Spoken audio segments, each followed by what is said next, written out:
Here's a new project that I'm starting here. It's a 96 Firebird Trans Am.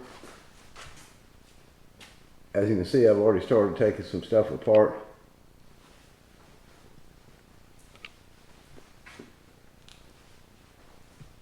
And I come to find out these things really have a bad tendency to crack the doors, which are fiberglass, and it cracks the doors on the bottom hinge. So I've already got the door off and stripped down.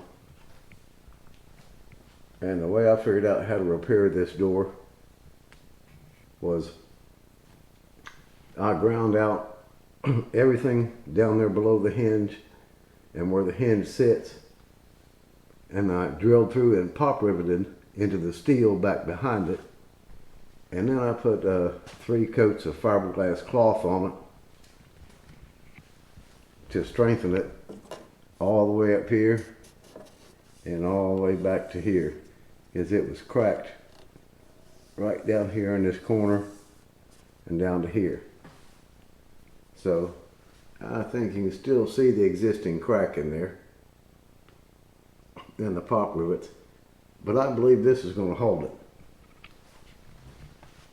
And only time will tell, but it looks like a better repair than other things that I have seen on YouTube where people were using pieces of metal and bolting them in and it looked like crap.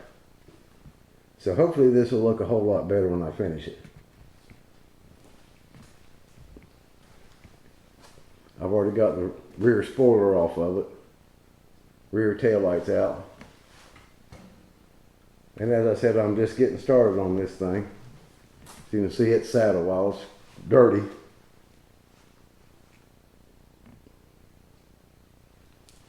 But I will keep you updated on it as I go and post some more videos as I'm working on it. And we will see what happens from there. 1996 Pontiac Trans Am.